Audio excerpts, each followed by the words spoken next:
Hello everybody, and welcome to the PoorMansChemist. In this video, I am going to be distilling diethyl ether out of this cheap starter fluid that I got at the dollar store.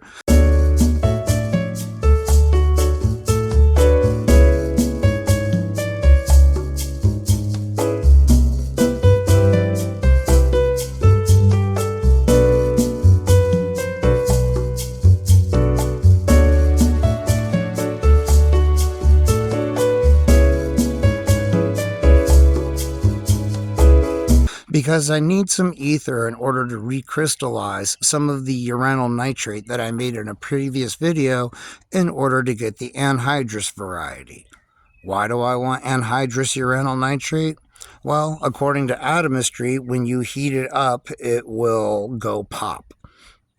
So a uranium compound that goes pop when it gets hot, who wouldn't love that? But unfortunately, that means that I need some diethyl ether in order to recrystallize this bastard in order to get rid of all that pesky water of crystallization.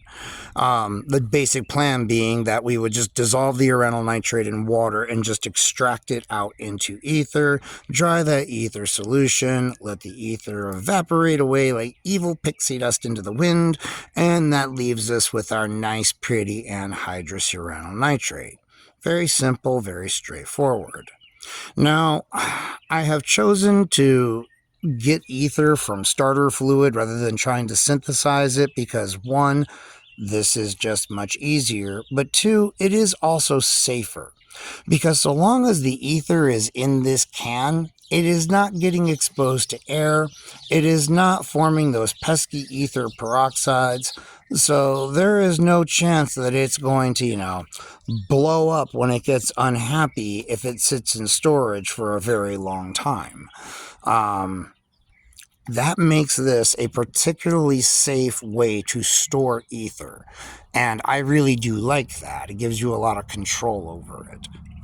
Now, it is important to note that not all starter fluids are made the same. If you're trying to do this, generally cheaper is better. And the reason is, man, is that some starter fluids like this one only contain a few components. This one contains heptane, diethyl ether, carbon dioxide, and some kind of lubricant compound.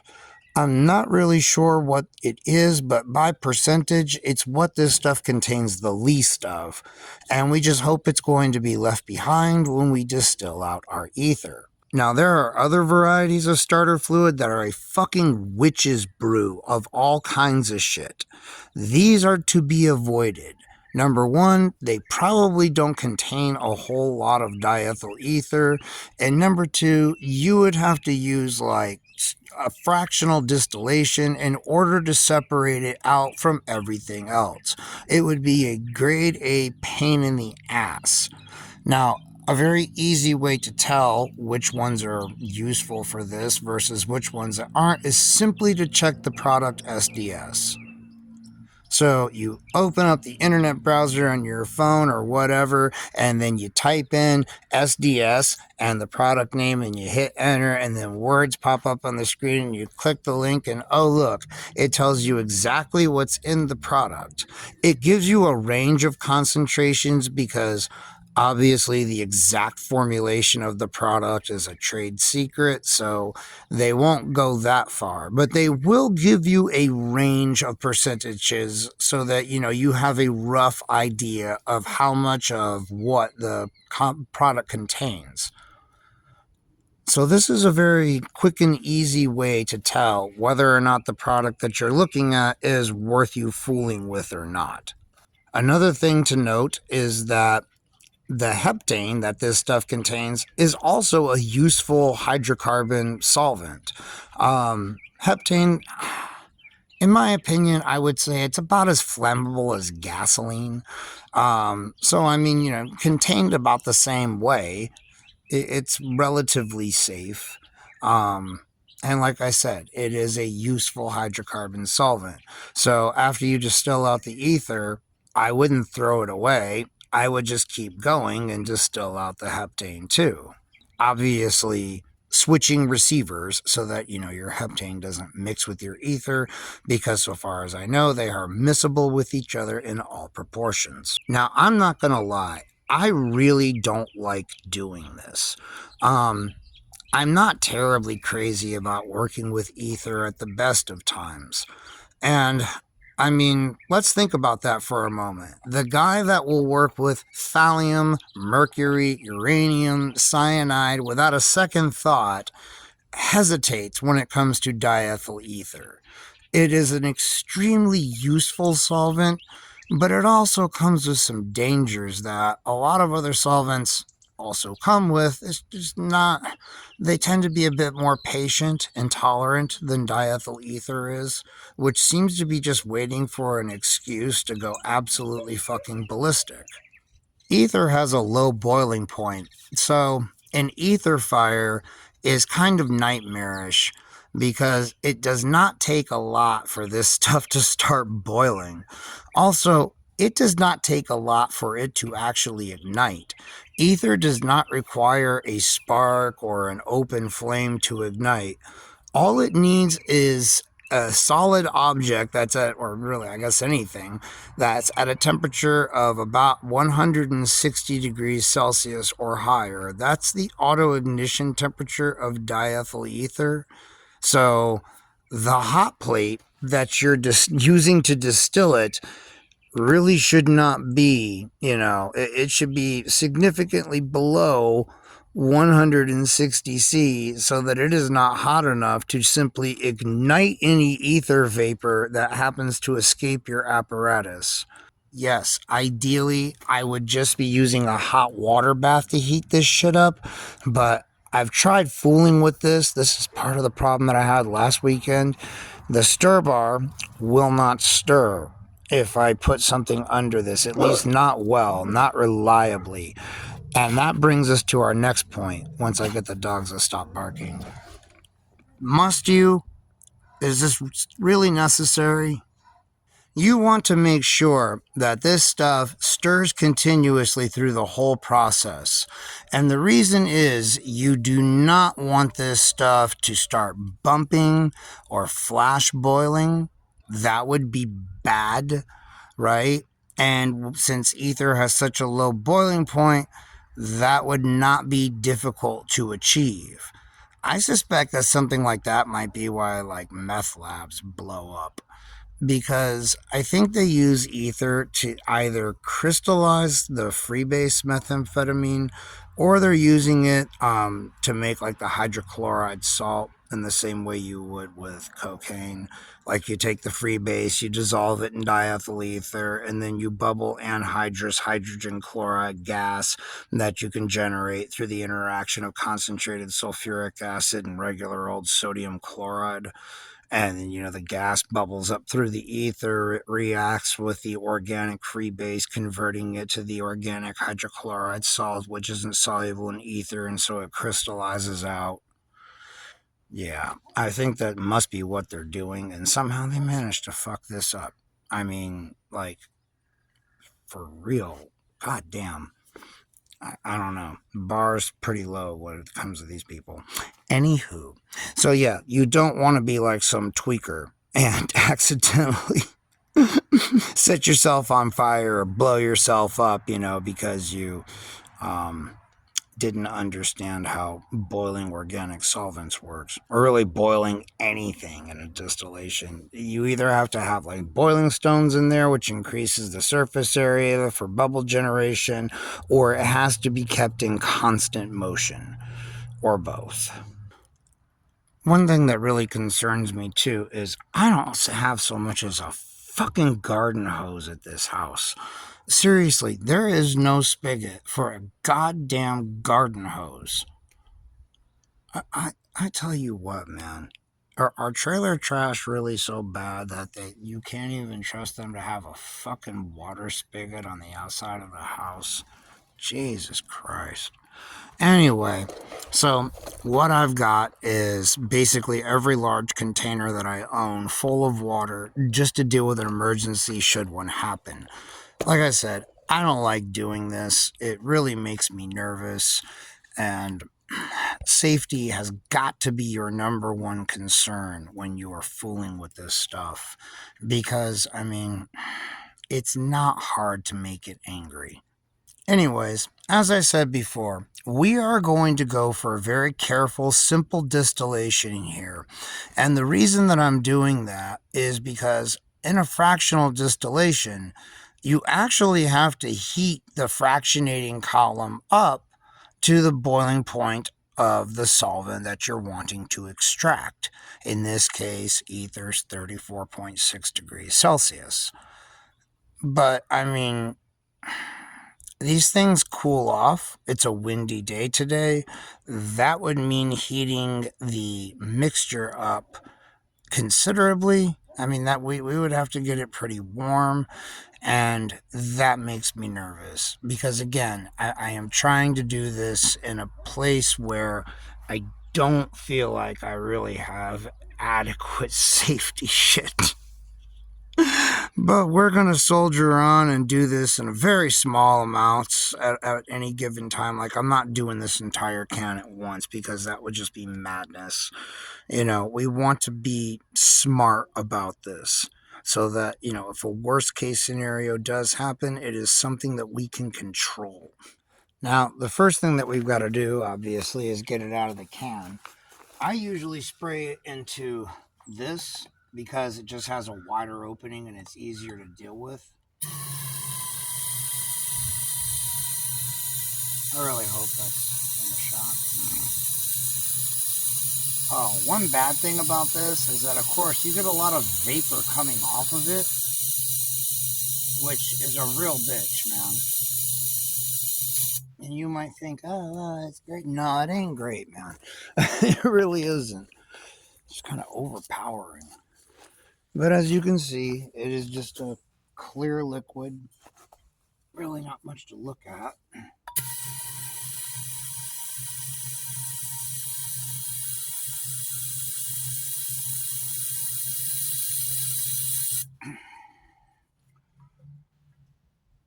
There we go.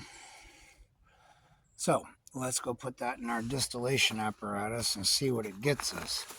I mean, that's a fair amount of the can. I'd say that's got to be, I don't know, maybe a little more than half. It certainly feels lighter. Does not take a lot.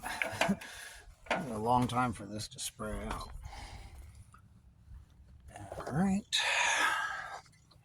So let's transfer that to the apparatus.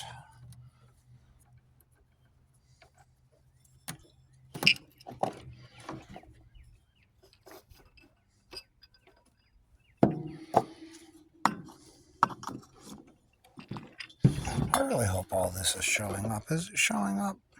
Probably not.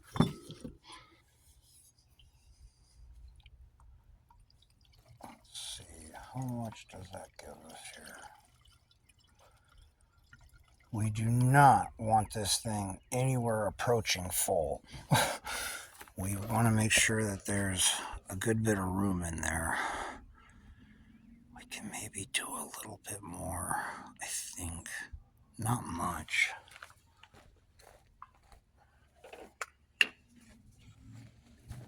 Oh, this always gives me the heebie-jeebies. I don't want to go to the fucking burn ward.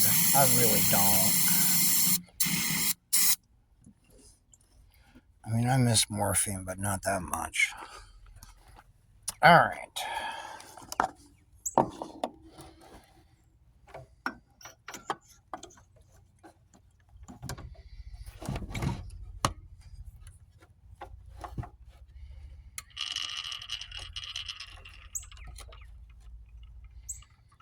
You had better stir, you bitch. Make sure that you use a good stir bar for this that stirs well. Don't get one of those temperamental ones because you really don't want the stirring to stop, man. The stirring is what is helping to keep this all safe. It is quite essential in this process.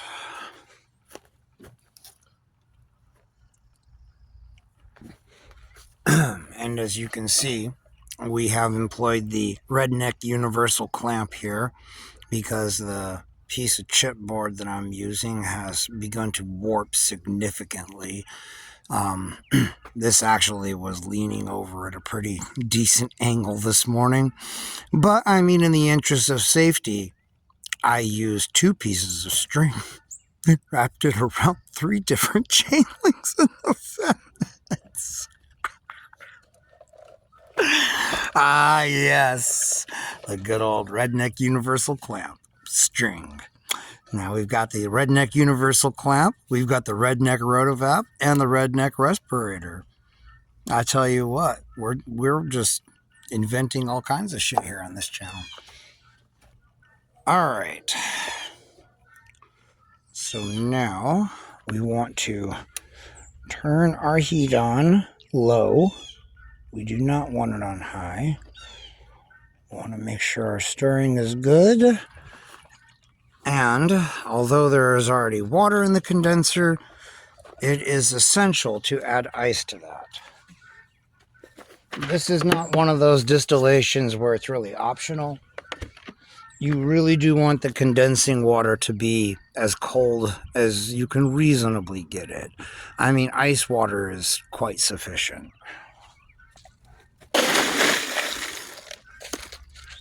All right. So we're going to add some ice to this. Adding ice. Adding more ice.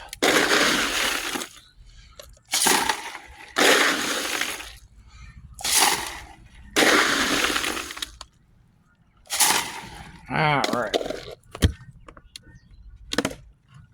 Okay. Our trusty little cooler full of ice here. All right.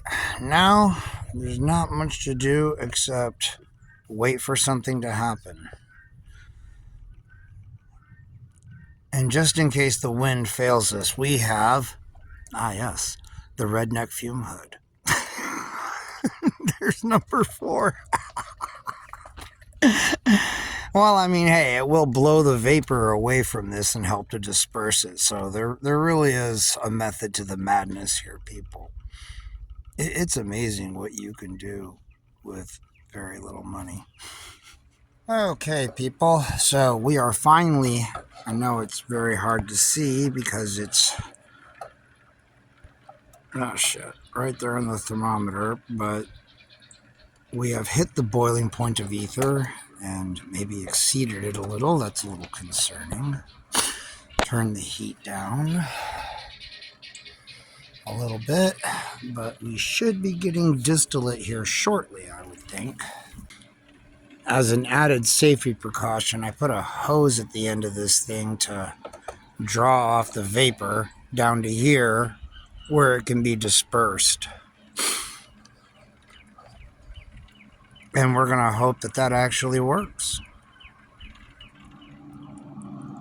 All right, because of the warp in the board, this thing is at an angle. I don't know if it's showing up or not, but we are getting distillate coming over. The temperature was a little bit high. I turned it down some, and the vapor temperature has gone down a little bit. It is possible that thermometer is, I mean, it's not very far off, and those thermometers have a plus or minus 2 degree variance anyways. But there we go. Once it starts coming over, it does not take long. I just realized in all the excitement that I didn't actually show you guys what it should look like if everything's going well. This is what it should be like. I mean, you can see that it's obviously boiling, but we've got good, very vigorous stirring, and this is keeping everything very thermally homogeneous. There are no hot spots forming at the bottom here where the liquid comes into contact with the flask that's in contact with the hot plate. That is the problem that we want to avoid. Very, very good stirring, in my opinion, is better than boiling stones for this because you have more control over it. And boiling stones don't actually homogenize everything. They just give you more surface area for bubbles to form on. It does smooth out the boiling, but I've not come across a better way to prevent issues with boiling volatile liquids than very vigorous stirring. It works every time. So, when all is going, and it also helps to get vapors dispersed in there so that they flow up. So, yeah, just thought that I would point that out.